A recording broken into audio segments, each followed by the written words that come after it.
I know I have the body of a weak and feeble woman, but I have the heart and stomach of a king, and of a king of England too. So spoke Elizabeth I as she reviewed her troops at Tilbury on the 18th of August 1588, the summer of the Spanish Armada. That she was, by the standards of the age, an old woman with black teeth and a red wig did not prevent her words from serving as one of the great rallying cries in English history, and Elizabeth herself from serving in the imaginings of her contemporaries as the very model of a great ruler, Gloriana, the Virgin Queen. And that's a role that basically she continues to serve to the present day. Dominic, Sandbrook with me, Tom. As ever. I realise that this is actually the first time we've done a podcast devoted to one person. Yes. Do you think that she merits this accolade? I hope you do. Well, otherwise, what do we do? I obviously was holding out for a podcast on the life of James Callaghan, but yes, of course. Weirdly, there doesn't seem as much demand among the listeners as I had thought. So I think Elizabeth I is a good second best. Of course, she is a colossal figure in the kind of iconography of England. And I think, actually, weirdly, post-Brexit, this woman defying, the European invader. I mean, she's sort of enshrined in our collective imagination. Think of all the films and stuff. So actually, I think she's a great subject. I mean, not least because of stuff that people project onto her. And maybe our guest today can help us, strip away some of the myths and get to the real story. Yes, because a great subject needs a great guest, and our guest is certainly that. It's the historian Tracy Borman, author of a range of highly acclaimed books on Tudor England. And among those, germanely for our purposes, is Elizabeth's Women, the hidden story of the Virgin Queen. Tracy, thank you so much for joining us.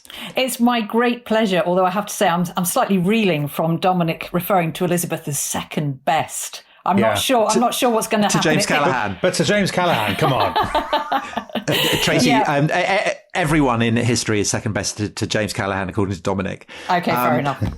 But not to Imagining History, who sent in a question to us, which I think is the perfect way to kick this off. And he or she says, chances are if a person only knows of a few kings or queens, then Lizzie I will be on that list.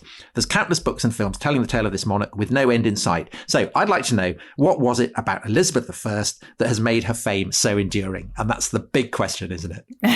It is. And you're asking somebody completely biased, because Elizabeth is my all-time historical heroine. She's really where my love of history began. Well, I do think she deserves that place in history because, she defied all the odds. By the time she came to the throne in 1558, it was seen as an absolute disaster for a woman to bear rule, as it was said. And there hadn't been very happy precedents before Elizabeth, but she changed all of that. She confounded the stereotype of a weak and feeble woman. And her reign achieved greater stability than throughout the rest of the Tudor period. And I think it's one of history's greatest ironies that Henry VIII, her father, goes to all that trouble for a son. He could have been content with his forgotten younger daughter, really. So Henry VIII, obviously he's also a titanic figure in our imagination. He must have been is he at the back of Elizabeth's mind the whole time? So she comes to the throne. She's had Mary, her sister, before her, Edward VI before her, and then above them all, kind of the daddy, Henry VIII. Is she trying to be another Henry VIII, do you think? Or is she trying to be the opposite? I think that's a really interesting question. Certainly, Elizabeth publicly identifies with her father. So, she calls herself the lion's cub, and she often refers to, that wouldn't have happened in my father's time. So I think she does feel his presence, almost like he's there on her shoulder for a lot of her reign, particularly the early days. And it's like she's having to prove herself to her late father. But I think actually that's what she wanted people to identify her as the daughter of Henry VIII, kind of gloss over the fact she's also the daughter of the scandalous Anne Boleyn. But when you look at her actions, not her words, you see how much actually she revered her late mother. The fact she promotes all her Boleyn relatives as soon as she's queen. She adopts her mother's emblem, but she knows it's too controversial to talk too much about Anne Boleyn. So the public face of Elizabeth, and let's remember she's the master of PR, is all about her father. And Tracy, Anne Boleyn is a Protestant, and Mary, her half sister, her predecessor, of course, is a Catholic, and so this is the yin and yang, the pendulum swinging backwards and forwards through the 16th century. Did the fact that Anne Boleyn was Protestant mean that Elizabeth was always going to reject the Catholicism that Mary had tried to reintroduce? I think so, but also Elizabeth was very influenced by her tutors in childhood, and they were all of a kind of reformist or Protestant bent, really. And she also was very close to her half-brother, Edward, the future Edward VI, who was probably an even more staunch Protestant than Elizabeth herself. So I think it was kind of a generational thing. Mary was much older than Elizabeth, 17 years older, and she was born very much into a Catholic world, whereas things by the time of Elizabeth's birth were very much beginning to change. So that absolutely shaped her worldview. How did Mary and Elizabeth get on? Did they really dislike each other? Well, on the face of it, we tend to think that they were at loggerheads from the beginning, but far from it. And I think Mary deserves credit because she had every reason to hate this child of the despised Anne Boleyn who'd supplanted her own mother, Catherine of Aragon.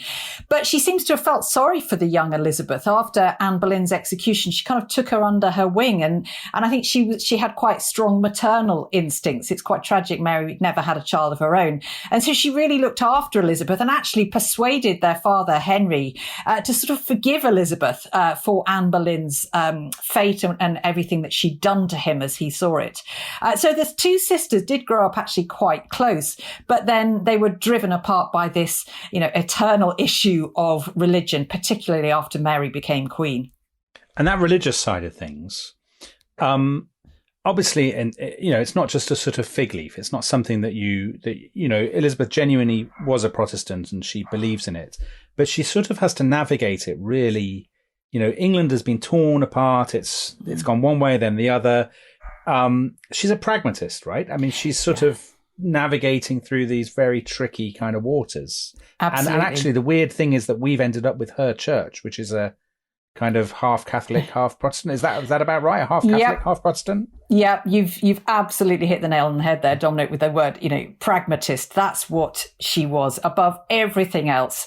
Yes, she might have had quite strong beliefs, and she definitely veered more towards Protestantism than Catholicism, but she wanted compromise. She didn't want this issue of religion to continue to divide her people. So we have this wonderful compromise that is the Church of England. And if I may just put in a little pitch, because I always have to mention her, my favourite of the six wives, Anne of Cleves, I think it's she who taught Elizabeth the art of pragmatism. She'd given Henry his annulment.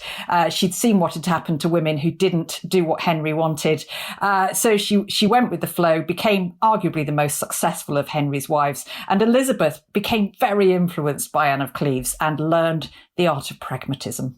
Anne of Cleves lived the longest, didn't she? She did. Wives. She outlived all the rest. She lived well into Mary's reign. And I think it's really to her credit that she didn't fall out with anybody. Catholic, Protestant, whichever side of the royal divide you're on, everybody liked her. Nobody had a bad word to say against Anne of Cleves. So I love her. She got given a lot of houses in Sussex. She did. And they are now owned by the Sussex Archaeological Society, Britain's oldest county archaeological society, which is slightly short of cash. So anyone out there who would like to help them, do chip in and you'll be helping with a bit of history. But Tracy, about Elizabeth, I mean, she's a pragmatist, but she's also, it seems to me, and I kind of recognise this trait in her because I kind of have it myself. Oh, you're comparing yourself to the Virgin Queen. Yes, I am.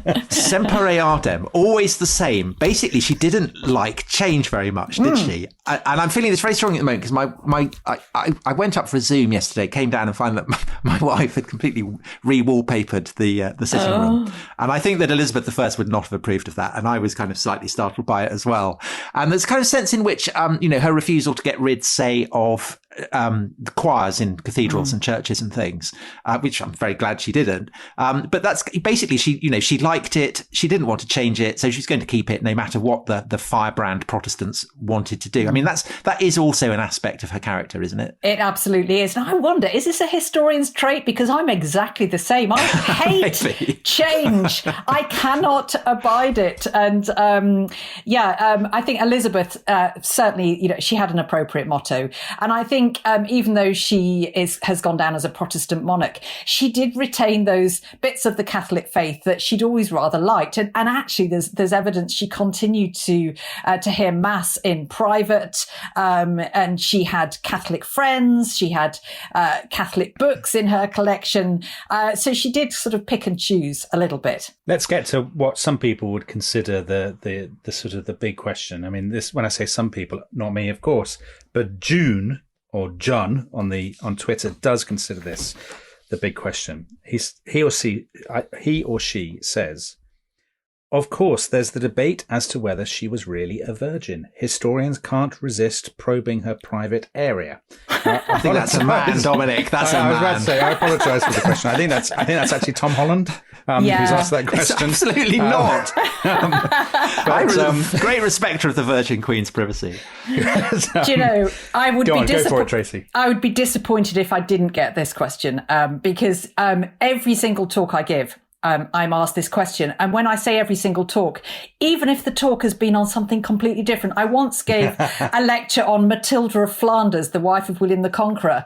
And in the Q&A, the very first question was, so was Elizabeth really the Virgin Queen? Which I took offence at. But anyway, so my view is that she absolutely was.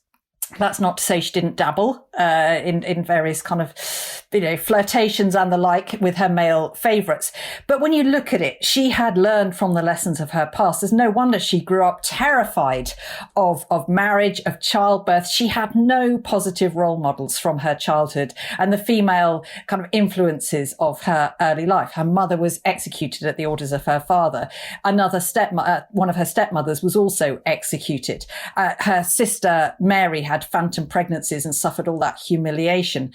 So there's little wonder Elizabeth grew up thinking, okay, this just isn't for me. But politically as well, she didn't want to give any power away to a man. Now, there are rumours, and there were rumours, that she had affairs. Okay, she didn't want to marry, but she was still going to have sexual relationships. I don't believe she would ever have taken that risk, because she knew the scandal it would visit on her, and also, of course, the risk of pregnancy.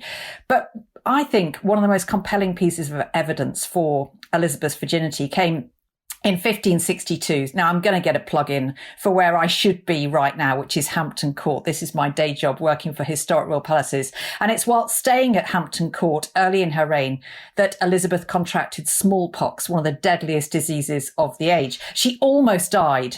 She was so convinced she was going to die that she summoned her confessor, and she insisted that nothing improper had ever passed between her and her closest male favourite, Robert Dudley. Now, you might say, okay, yeah, words are easy. Not in this God-fearing age. She thought, she would have thought that she was sacrificing her eternal salvation by telling a lie. So I do think she was the virgin, but, she may have, as I say, dabbled. Isn't it true that Dudley had she moved Dudley into a room next to her or something? So And you don't think that, in the dead of night, or do you think well, I mean, this is so prurient, isn't it? It reduces us to sort of people reading, the sidebar of shame and Mail Online or something. No. But you genuinely don't think, you think she had it. I suppose she had iron self-control, didn't she? She did. She would have exercised that in her private life as well as her political life. She absolutely did. And I think she'd inherited that self-control from her mother, who kept Henry VIII at bay for 7 years. Right. So I do think she'd have exercised that. I think she certainly enjoyed Dudley's company, and absolutely she did things that were completely inappropriate in the eyes of her contemporaries, moving his rooms next to hers, tickling his collar when she conveyed an honour on him, and all sorts of things like that. But I don't think she ever went so far as to have a full sexual relationship with Dudley. I don't think she'd have taken the risk. Tracy, there's the two other questions on this theme of Elizabeth's virginity. One from Christopher Kent. How much of the Virgin Queen persona was a reaction to the scandal with Thomas Seymour? So he was her guardian, wasn't he? Yes. And there was rumours perhaps of attempted rape. Absolutely. So could you give us the background on that? Because I think that's very interesting. It is interesting. So Thomas Seymour married Elizabeth's last stepmother, Catherine Parr, scandalously soon after Henry VIII's death. And Elizabeth loved Catherine Parr, so she sort of forgave her for this rather inappropriate, quick marriage.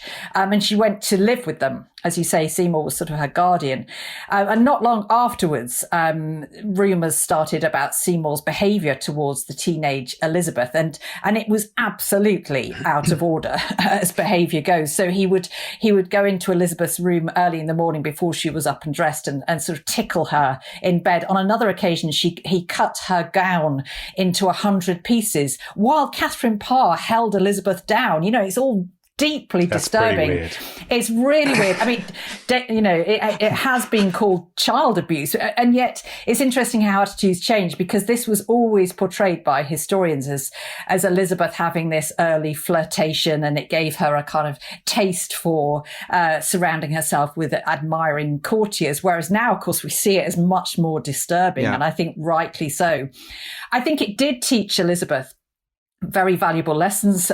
It probably, confirmed her belief that really she just didn't want to go there when it came to marriage and relationships with men. But I think as well, it made her very protective of her relationship, because this was incredibly damaging to her public image. And it was an absolute scandal, not just in England, but internationally. And it damaged her reputation as a potential bride. So I think this did make her really motivated to protect her reputation going forward. Right. Okay. And so following up on that, the way in which perhaps, the virginity becomes the badge of her political responsibility. There's a question from Mim, who asks, how aware and impersonal control was she of her image? The replacement Virgin Mary stuff is well known, but the many direct comparisons to pagan deities are multiple and very skillful. So that's all kind of the climate that you get with Spencer and other poets. That is interesting, isn't it? It's really interesting. And I think Elizabeth was absolutely in control of her image. I mentioned she was a master of PR, really, as we would call it today. And she very carefully controlled her image in paintings with the so-called Mask of Youth, where she never ages.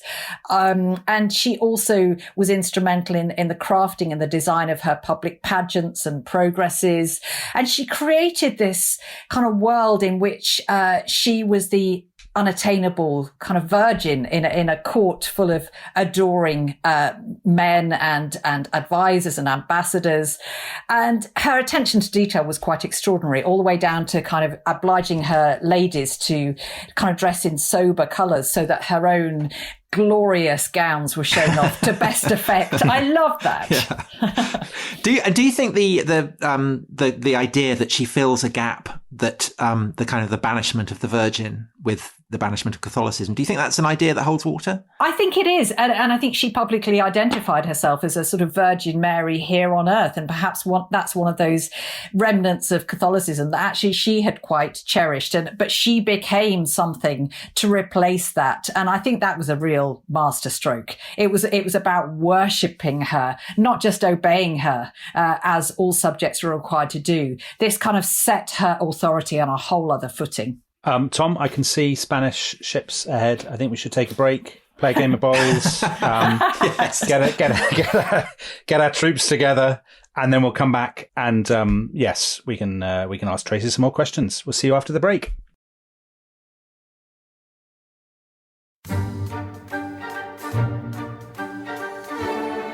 Welcome back to The Rest is History. Tom and I both have questions for Tracy Borman about Elizabeth I, but since I'm in control of the mic, I'm going to ask my question first. So, Tracy, the Spanish Armada, which is where we began the podcast, how much of a genuine threat to Elizabeth's crown and life do you think it was? And how much credit should we give her rather than her captains or indeed the weather, for seeing off Philip II? So I think the Armada was the greatest threat that not just Elizabeth, but England had faced really for many years. Now, on its own, Philip II assembling a fleet in Spain and setting sail, that fleet was actually pretty well matched with Elizabeth's navy. But the key factor here was that the Spanish Armada was going to unite with the Duke of Parma's ships and the Duke of Parma's forces, which were stationed in the Netherlands, perilously close to England. Now, if that rendezvous had happened successfully, I think the Armada was pretty much unbeatable, but it didn't. And then there was a series of catastrophes, not least the weather. But I think we have to give some credit to Elizabeth's commanders, Lord Howard and the other members of her navy, such as it was in those days, because they were very skilled sailors and they were very skilled tacticians as well. And the use of fire ships was quite instrumental. But I have to say that all of that considered, if it hadn't been for the good old British weather deciding the day, then I'm not sure the Armada really would have been Elizabeth's finest hour. But Tracy, if it had worked, right? If they'd got, if they'd got control of the Channel, if they'd got the troops over into England, I mean, would that have been curtains for Elizabeth? I mean, would it have been an appointment with a chopping block, or would she have been off to a convent, or what was the future for her? Yeah, I think it would have been curtains for Elizabeth, because Philip II couldn't have allowed her to live, really, and establish his own authority. I mean, could he have married her or married her to one of his family? Possibly, but I think she would always have been seen as too great a threat. So I think it would have been the end of Elizabeth's life. Whether in fact there would have been enough resistance and coordinated resistance to eject Spain and install another English or probably Scottish monarch in Philip II's place is a bit more debatable. But no, this was absolute peril for Elizabeth and the entire Tudor dynasty. Because the thing about Tilbury is basically it was Dad's army, wasn't it? And and the Spanish troops on the other side are kind of the most lethal killing machine in Europe. So it really, if they had crossed, it would have all been over. Yeah, there's more than a whiff of Dad's army about all of this. But by the time that Elizabeth delivered that iconic speech, and let's give her credit for that speech of all of her many public addresses, that was the best, I think. By the time she was at Tilbury, saying all those amazing, inspiring words to her troops, the danger had pretty much passed. But she didn't know that, did she? By that point, is that fair? I can't believe that you're defending her and I'm sort of speaking against her. It should be the other way around, actually. But no, you're right. She probably, communications being as they were, she wasn't that aware. It was still a very brave thing for her to do. But Tracy, if I can jump in, Tom knows I like to be sceptical. That speech. I mean, how do we know that she actually said any of those words? Are those not just words put in her mouth by a chronicler or something? Well, the thing is, in Elizabeth's defence, and I think we can be pretty certain about this, there wasn't just one account of that speech. There were several written by people who were there.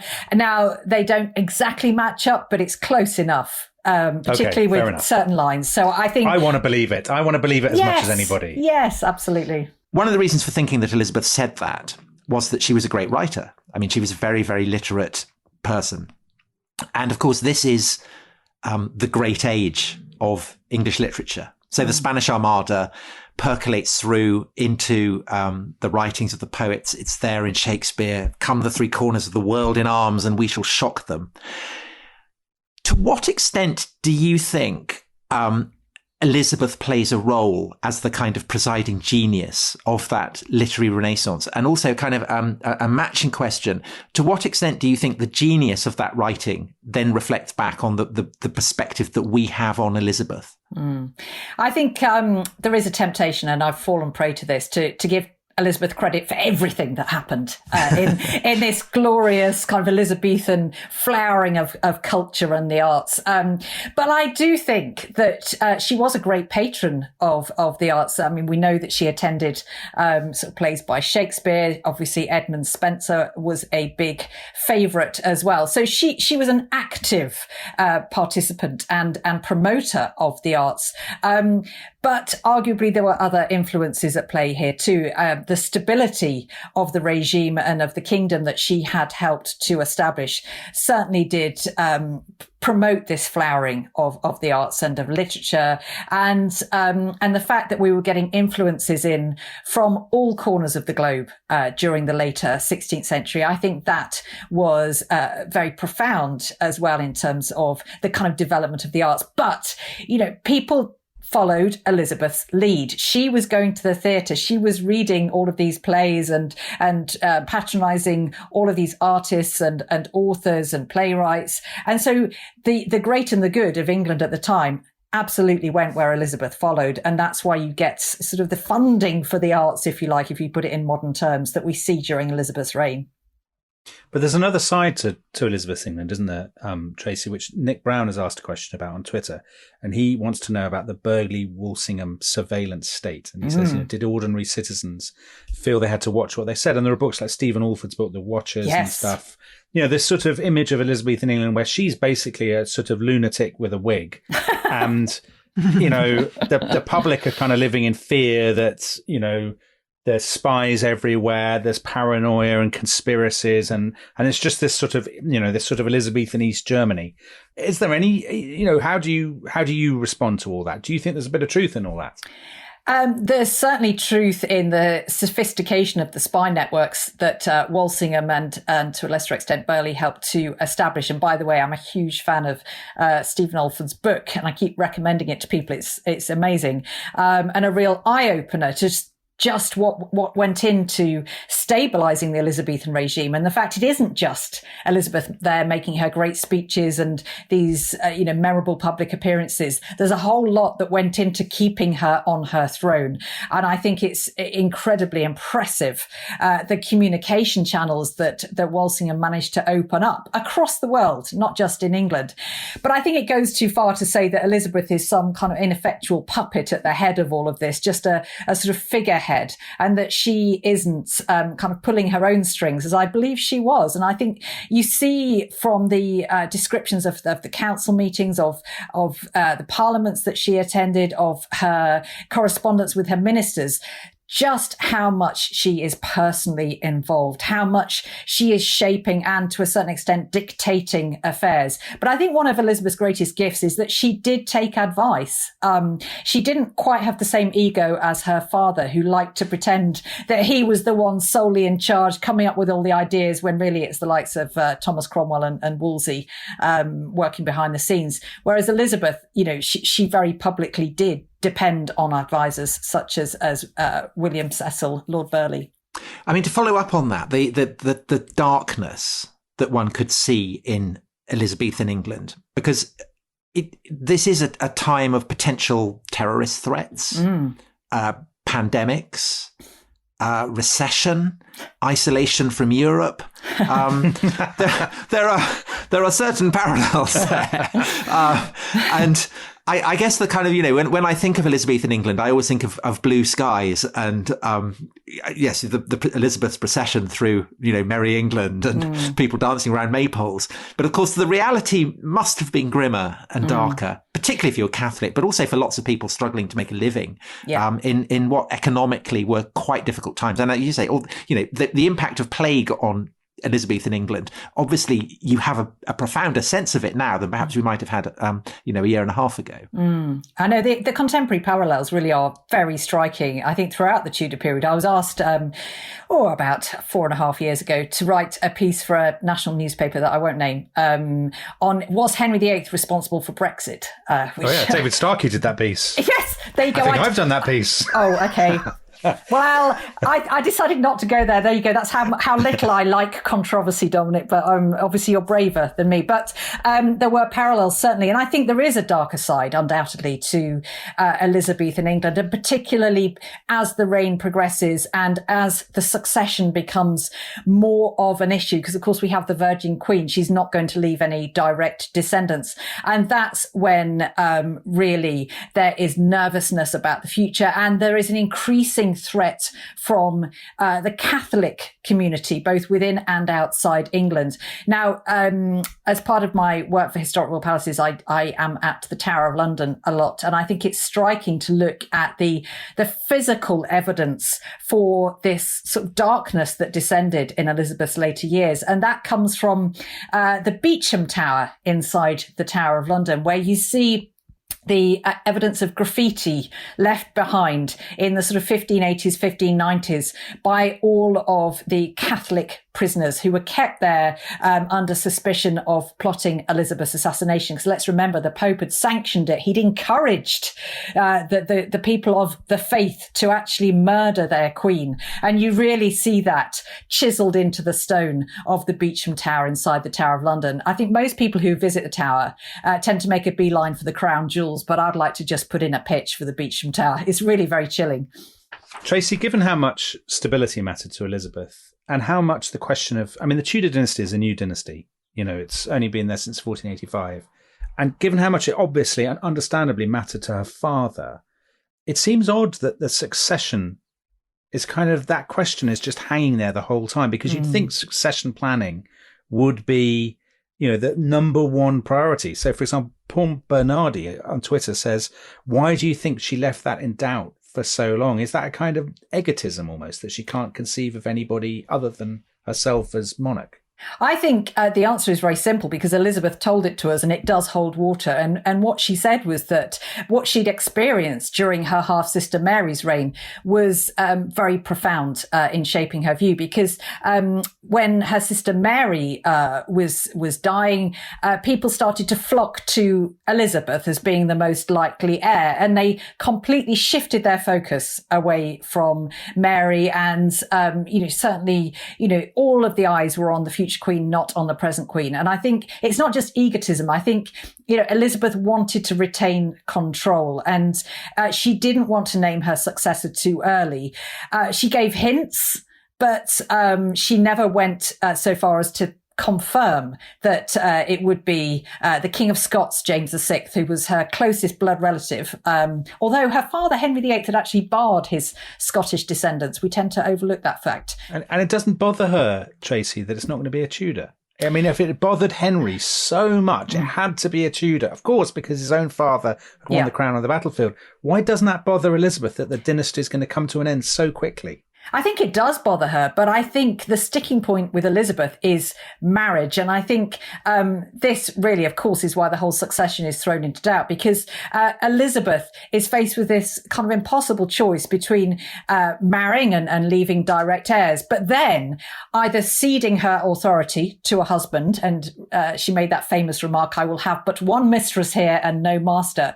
But also, who do you choose as a husband? If you choose an Englishman, it divides the court. It kind of creates these factions. If you choose a foreigner, look how that went for her sister Mary, and she once remarked, the English hate foreigners, so I can't marry a foreign prince.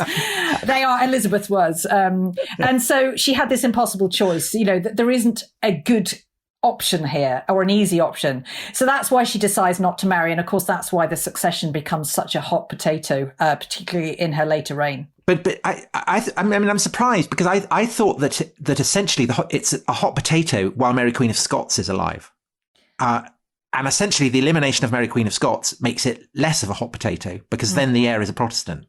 As long as you've got Mary Queen of Scots as a potential figurehead for Catholic conspirators, and she's going to succeed if Elizabeth dies, that's the real hot potato. Is that not right? Yeah, no, there is an element of truth to that, but there were other contenders as well, and notably Arbella Stewart, who her bloodline was slightly weaker than James's, but she had been born on English soil, so actually she was a favourite among many members of Elizabeth's courts.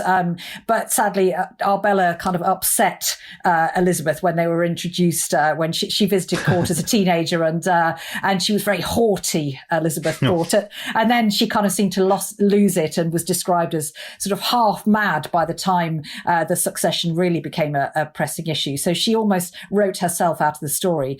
But so I think Elizabeth probably knew for many years it was going to be James who succeeded her. But it was literally just on her deathbed when finally, her ministers are gathered around her bedside. You say, will it be the King of Scots, ma'am? And she draws a kind of coronet over her head because she's beyond speech. And that was said to have signalled her assent that, yes, it's the King of Scots who will now be the King of England too. Tracy, on the subject of Mary Queen of Scots, we've got one from the aptly named Khaleesi, who asks, did Elizabeth know that William Cecil was going to have Mary Queen of Scots executed? And I guess that along with the virginity question is it's the big unknown, isn't it? Yeah, although, much as I love Elizabeth, she was laying it on thick when it came to her reaction to Mary Queen of Scots' execution. She knew full well. She sanctioned it. She knew exactly what she was signing with the execution warrant when it was presented to her by her secretary, William Davison. They actually discussed it. And poor old Davison, became a scapegoat afterwards. But Elizabeth was trying desperately to distance herself from Mary's execution because she feared the wrath of Catholic Europe. She feared the wrath of Mary's son James, although actually he was remarkably quick to forgive Elizabeth for beheading his mother. So I think it's all pure play acting on Elizabeth's part. I didn't realise what I'd signed. I didn't want them to take the warrant up there. And it's like, come on, pull the other one, Elizabeth. But that's clever monarchical leadership, isn't it? You sort of, you take responsibility for the good and you pretend that your advisors are responsible for the bad. Exactly. So, Tracy, here's a question for you. There have been innumerable screen Elizabeths. Kate Blanchett, Judi Dench, you name it. Who are the best and worst? Yes, and I've watched them all because I'm obsessed. The very first talk I gave ever when I was just kind of very fledgling historian was film representations of Elizabeth. So I've done my research on this, and do you know what I concluded for that? And my view is still the same: that it's Miranda Richardson's Blackadder portrayal that is my favourite. It's the best. She absolutely nails it in terms of Elizabeth's kind of fickle behaviour, unpredictability, vanity, but you love her anyway. And the worst? The worst. I don't know. You see, I'm a bit of a fan of the Kate Blanchett portrayal, and I shouldn't say that because, hopefully as a credible historian, I'm not saying it's an accurate film. I just quite liked her portrayal. I have to say, I can't probably claim that this is the worst because I haven't seen it, but the latest film about Mary Queen of Scots, and I saw bits of Margot Robbie. Robbie is Elizabeth, I thought she was quite good in that. Really? Are you just judging on looks, right. Tom? You're just judging on looks. It was striking. She had a strong look. She had a strong look. I think, the just looking at the trailers for that made me cross because Mary Queen of Scots is always hailed as this great tragic heroine. I think she was just a bit stupid. And I once wrote a piece for a BBC History magazine about was Mary Queen of Scots the most overrated person in history? And I argued that yes, she was. So, the most overrated person in all history. That's a brave piece. All of history. It's a bold claim, Dominic. I did that and chose Henry V. Did you? I did. Yeah. God. Yeah. This is a podcast in and of itself, isn't it?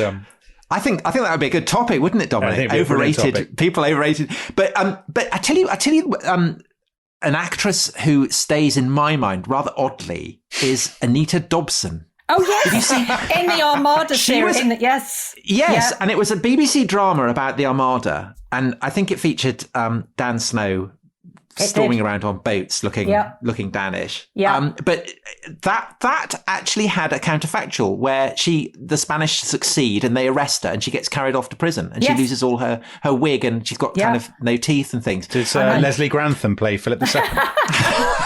Do you know, I'm so pleased.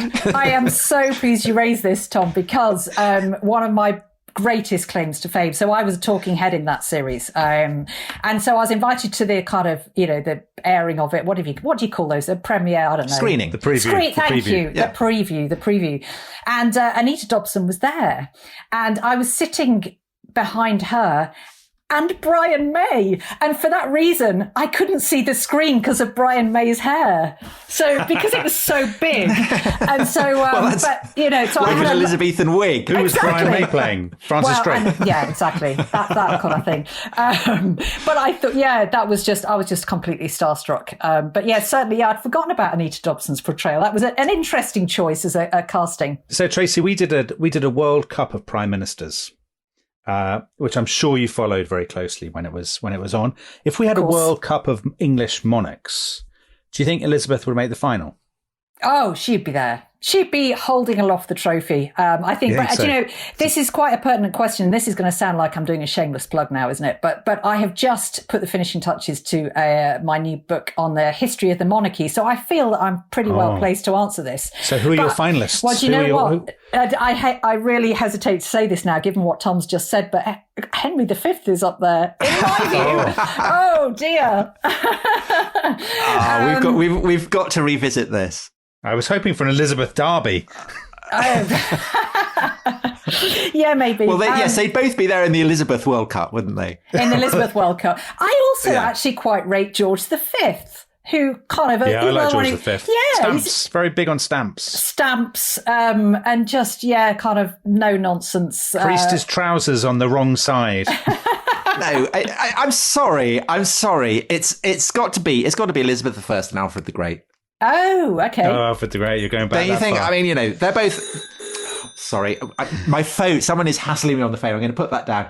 I think before we spiral off into a completely different podcast, and I think Tracy, you must come back because I think this idea of rating monarchs is a great one and an enormous fun, and you can never talk about it enough. Oh, yeah. I can't thank you. I mean, great to talk about Elizabeth. Thanks so much for coming on. It's been my pleasure. Thanks so much.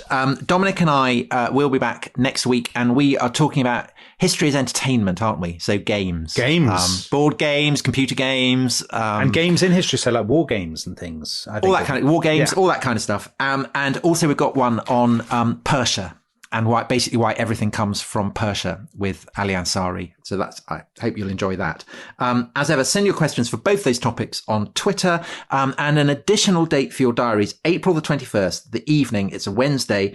We will be doing the podcast live on the internet. And the subject, actually touching on something that we've been mentioning in today's podcast, will be assassinations over history from Caesar through to Kennedy. And we'll be sending out a link nearer the time.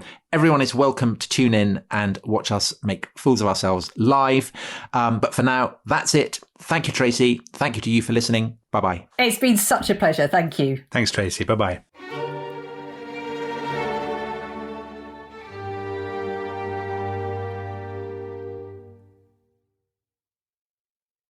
Thanks for listening to The Rest is History. For bonus episodes, early access, ad-free listening, and access to our chat community, please sign up at restishistorypod.com. That's restishistorypod.com.